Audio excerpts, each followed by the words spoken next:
சென்னையின் பரபரப்பிலிருந்து ஒரு புதிய பயணத்தை தொடங்குகிறோம். கோயம்பேட்டிலிருந்து கிளம்பாக்கம் நோக்கி பயணம் சிந்தனைகளுடன் தொடர்கிறது. 2 பேருக்கான பயணக் கட்டணம் மொத்தம் 74 ரூபாய்.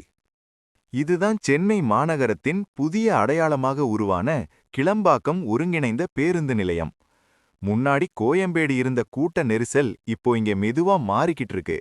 அகலமான நுழைவு வழிகள், ஒழுங்கா அமைக்கப்பட்ட பிளாட்ஃபார்ம்கள், ஒவ்வொரு திசைக்கும் போகும் பேருந்துகள் எல்லாமே இங்கேருந்து தான் இயக்கப்படுது. பயணிகளுக்கான காத்திருப்பு இடங்கள், தகவல் பலகைகள், புதிய வசதிகள் எல்லாமே இந்த இடத்துக்கு ஒரு நவீன முகத்தை கொடுக்குது. இப்போ நாங்க இங்கேருந்து செஞ்சி திருவண்ணாமலைக்கு போகும் பேருந்தை தேடிக்கிட்டு இருக்கோம். இந்த பெரிய பேருந்து நிலையத்திலிருந்து அடுத்த பயணம் ஒரு புதிய அனுபவமாக ஆரம்பமாகுது. கிளம்பாக்கத்திலிருந்து இப்போ செஞ்சி நோக்கி பயணம் ஆரம்பம். பஸ்ஸு கூட்டம் அதிகம் இல்ல, அமைதியான பயணம் தொடருது. செஞ்சி நகரத்தை அடைந்து விட்டோம். அடுத்த கட்ட பயணம் இங்கிருந்துதான். செஞ்சி ஒரு புதிய அனுபவத்தின் தொடக்கம். செஞ்சி வர 2 பேருக்கான பஸ் கட்டணம் 220 ரூபாய். இதுதான் செஞ்சி கோட்டையின் முன்புறத்தில் அமைந்துள்ள அமைதியான இந்த பூங்கா.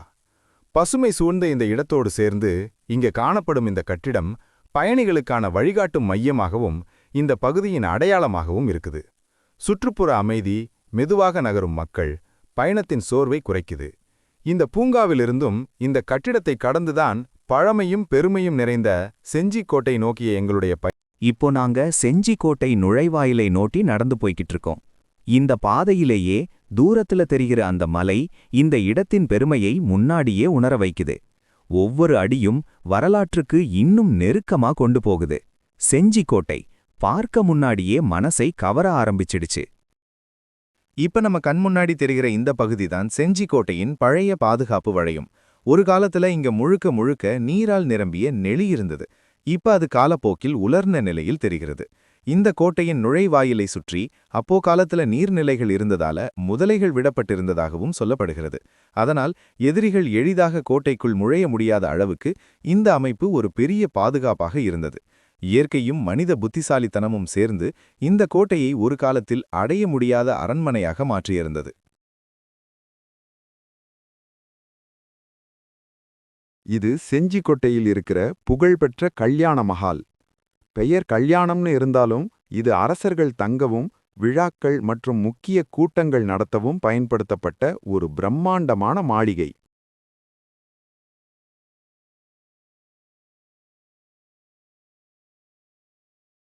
இப்போது நாம் கோட்டையின் மிக முக்கியமான பகுதிக்குள் வந்திருக்கிறோம். இதுதான் அந்த இடம், கோட்டையின் கொடியேற்றப்படும் அமைப்புகள் இருக்கும் பகுதி. பழைய காலங்களில் இந்த இடத்தில்தான் அரசின் அதிகாரத்தையும் கோட்டையின் கட்டுப்பாட்டையும் காட்டும் வகையில் கொடியேற்றுவார்கள். கோட்டையின் உயரமான, தெளிவாக எல்லோருக்கும் தெரியும் இடம் என்பதால்தான் இந்த இடம் தேர்ந்தெடுக்கப்பட்டது. எதிரிகள் தூரத்திலிருந்து பார்த்தாலே இந்த கோட்டை யாருடைய ஆட்சியில் இருக்கிறது என்பதை அந்த கொடி மூலமாக அறிந்து கொள்ள முடியும். அதே நேரத்தில் கோட்டைக்குள் இருக்கும் வீரர்களுக்கும் இது ஒரு தைரியமும் ஒற்றுமையும் தரும் அடையாளமாக இருந்தது. இந்த கொடி ஏற்றப்படும் இடம் வெறும் ஒரு சின்னம் மட்டுமல்ல, அது அந்த காலத்து ஆட்சியின் பெருமை, பாதுகாப்பு மற்றும் அதிகாரத்தை வெளிப்படுத்தும் முக்கியமான அமைப்பாக இருந்தது.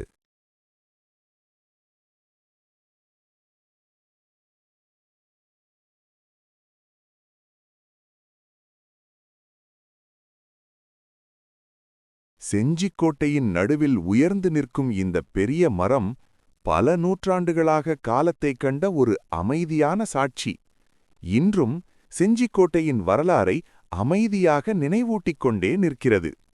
செஞ்சிக்கோட்டையின் ஜிஞ்சி ஃபோர்ட் அரச குளம் அரச குடும்பத்திற்கும் கோட்டைக்குள்ளும் ஆண்டு முழுவதும் தண்ணீர் வழங்க உருவாக்கப்பட்டது. மழை நீரை சேவித்து கோட்டை பாதுகாப்புக்கும் குடிநீருக்கும் முக்கிய பங்கு வகித்தது. இந்த பகுதி ஜிஞ்சி ஃபோர்ட்டில் அமைந்துள்ள பழமையான ஜிம்னேசியம். போர்க்காலங்களில் வீரர்கள் தினமும் உடற்பயிற்சி செய்து தங்கள் உடல் வலிமை மற்றும் போர் திறனை வளர்த்து கொண்ட இடம் இது. வாள், ஈட்டி, வில் போன்ற ஆயுத பயிற்சிகளும் இங்கே நடைபெற்றதாக வரலாறு கூறுகிறது.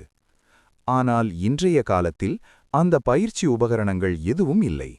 நமக்கு இப்போது காணப்படுவது அந்த கால வீரர்களின் பயிற்சிகளை நினைவுபடுத்தும் இந்த கட்டிடத்தின் எச்சங்கள் மட்டுமே. இதுவே செஞ்சிக்கோட்டையின் வீர மரபை அமைதியாக சொல்லுகிறது. அதன் பிறகு நாம் நகருவது ஜிஞ்சி ஃபோர்ட்டில் அமைந்துள்ள பழமையான தானிய களஞ்சிய பகுதிக்குள். இந்த இடம் போர்க்காலங்களில் கோட்டையின் உயிர்நாடியாக இருந்தது. இங்கு நமக்கு சிறிய கதவுகள் போல தோன்றும் துளைகள் காணப்படுகின்றன. அவை காற்றோட்டத்திற்கும் பாதுகாப்பாக உள்ளே செல்லவும் பயன்படுத்தப்பட்டதாக நம்பப்படுகிறது. அதே சமயம் பெரிய பெரிய சேமிப்பு அறைகள் இங்கே அமைக்கப்பட்டுள்ளன. இந்த கட்டிடத்தின் உள்ளே நாம் நுழையும்போது ஒளி குறைந்த இருண்ட வழித்தடங்கள் நம்மை வரவேற்கின்றன. அந்த இருள் அக்காலத்தில் வீரர்கள் இந்த வழித்தடங்களில் நடந்து சென்ற தருணங்களை நினைவுபடுத்துகிறது. இன்றைய நாளில் வெறுமையாக தோன்றினாலும் இந்த தானிய களஞ்சியம் செஞ்சி கோட்டையின் திட்டமிடல், போர்கால முன்னெச்சரிக்கை மற்றும் அரசியல் புத்திசாலித்தனத்தை அமைதியாக சொல்லிக் கொண்டிருக்கிறது. இந்த களஞ்சியங்களில் அரிசி, தானியங்கள், காய்கறிகள், உலர் உணவுப் பொருட்கள் போன்றவை நீண்ட நாட்கள் கெடாமல் பாதுகாக்கப்பட்டன.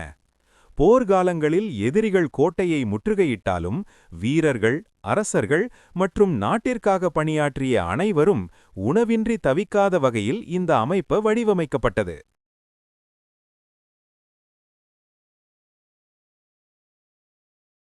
அதன் பிறகு நாம் இந்த ஜிஞ்சி கோட்டையில் உள்ள ஒவ்வொரு சேமிப்பு பகுதிக்குள்ளும் நகர்கிறோம். ஒவ்வொரு சேமிப்பு அறையும் மிகவும் பெரியதாக அமைக்கப்பட்டுள்ளது. அரிசி, தானியங்கள் மற்றும் பிற உணவுப் பொருட்களை நீண்ட காலம் பாதுகாப்பாக வைத்திருக்கவே இவ்வளவு பரந்த இடம் உருவாக்கப்பட்டதாக தெரிகிறது. ஆனால் இங்கு கவனிக்க வேண்டிய முக்கிய விஷயம், இந்த பெரிய சேமிப்பு பகுதிகளுக்கு செல்லும் வழித்தடங்கள் மிகவும் குறுகியதாக இருப்பது. இந்த சிறிய பாதைகளில் ஒருவர் நடக்கும்போது இந்த பெரிய களஞ்சியத்தின் முன் ஒரு மனிதன் எவ்வளவு சிறியவராக தோன்றுகிறார் என்பதை நம்மால் தெளிவாக காண முடிகிறது. இது எதிரிகள் எளிதில் உள்ளே நுழைய முடியாத வகையிலும் பாதுகாப்பை அதிகரிக்கும் வகையிலும் வடிவமைக்கப்பட்டிருக்கலாம். இன்றைக்கு வெறுமையாக தோன்றினாலும் இந்த பெரிய சேமிப்பு அறைகளும் குறுகிய வழித்தடங்களும் செஞ்சிக்கோட்டையின் அபாரமான கட்டிட நுணுக்கத்தையும் போர்க்கால திட்டமிடலையும் வெளிப்படுத்துகின்றன. அதன் பிறகு நாம் ஜிஞ்சி ஃபோர்ட்டின் மலைப்பகுதியை ஏறத் தொடங்குகிறோம். கல்லால் செதுக்கப்பட்ட படிக்கட்டுகள் ஒன்றுக்கொன்று தொடர்ச்சியாக மேலே மேலே செல்கின்றன. ஒவ்வொரு படியும் நம்மை மலை உச்சிக்கு கொண்டு செல்லும் பாதையாக அமைந்துள்ளது. இந்த பாதை அரசர்களின் அரியணை அமைந்திருந்த உயரமான பகுதிக்கு செல்ல உருவாக்கப்பட்டதாக வரலாறு கூறுகிறது. ஏறத் தொடங்கிய சில நேரங்களிலேயே உடல் சோர்வு, வியர்வை, மூச்சுத் திணறல் போன்றவை நம்மை தாக்குகின்றன. சில இடங்களில் ஏறுவது சற்று கடினமாகவும் உணரப்படுகிறது. அதனால் நாம் இடைவிடாது சிறு இடைவெளிகளில் ஓய்வெடுத்துக் கொண்டு சுற்றியுள்ள காட்சிகளை ரசிக்கிறோம். கீழே விரிந்த பசுமை, தொலைவில் தெரியும் ஊர்கள், கோட்டையின் மற்ற கட்டிடங்கள், இவை நம்மை ஒரு கணம் அமைதிக்குள் அழைத்துச் செல்கின்றன. இந்த ஓய்வு தருணங்களில் அந்த காலத்தில் வீரர்களும் அரசர்களும் இதே பாதையில் எவ்வாறு நடந்து சென்றிருப்பார்கள் என்று நாம் சிந்திக்கத் தொடங்குகிறோம். கனமான ஆயுதங்கள், கவசங்கள் அணிந்து எந்த சோர்வையும் காட்டாமல் இந்த உயரத்தை ஏறியிருப்பார்கள் என்ற எண்ணமே ஆச்சரியத்தை ஏற்படுத்துகிறது. இந்த மலை வெறும் இயற்கை அமைப்பல்ல, செஞ்சிக்கோட்டையின் பாதுகாப்பு அரணாகவும் அரச அதிகாரத்தின் அடையாளமாகவும் விளங்கியது. இன்றைக்கு நமக்கு சவாலாக தோன்றும் இந்த ஏற்றம் அந்த காலத்தில் வீரத்தின் அளவுகோலாக இருந்தது.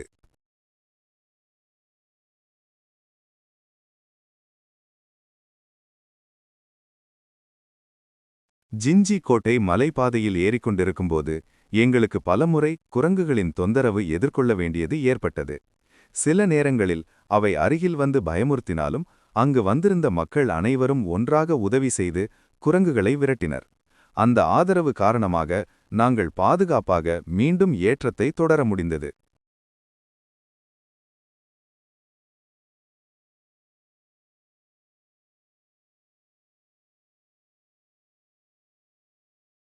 அதன் பிறகு நாம் ஜிஞ்சி கோட்டையில் உள்ள மிக பெரிய அம்மியை பார்க்கிறோம்.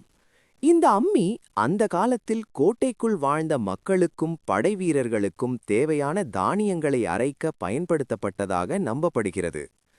அதன் அளவையே பார்த்தாலே இங்கு எத்தனை பேர் வாழ்ந்திருப்பார்கள், எவ்வளவு பெரிய படை இங்கு தங்கியிருக்கும் என்பதை கணிக்க முடிகிறது. போர்க்காலங்களில் நீண்ட நாட்கள் கோட்டைக்குள் தங்க வேண்டிய சூழ்நிலை ஏற்பட்டால் உணவு தயாரிப்பு எவ்வளவு முக்கியம் என்பதற்கான சாட்சி இந்த அம்மி. இந்த அம்மிக்கு அருகில் ஒரு பரந்த திறந்த வெளி காணப்படுகிறது. இதுவே அந்த காலத்தில் படை வீரர்களின் அவை அல்லது கூட்டம் நடைபெற்ற இடமாக இருந்ததாக கூறப்படுகிறது.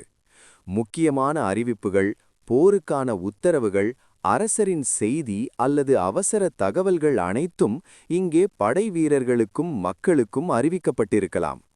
நூற்றுக்கணக்கான வீரர்கள் ஒரே நேரத்தில் இங்கு கூடி நிற்பதை நாம் மனக்கண்களில் கற்பனை செய்யலாம்.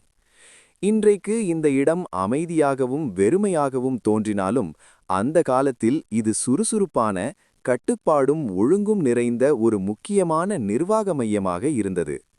இந்த பெரிய அம்மியும் விரிந்த அவை மைதானமும் செஞ்சிக்கோட்டையின் வாழ்க்கை முறை, போர்க்கால திட்டமிடல் மற்றும் அரசியல் ஒழுங்கை அமைதியாக நமக்கு சொல்லிக் கொண்டிருக்கிறது.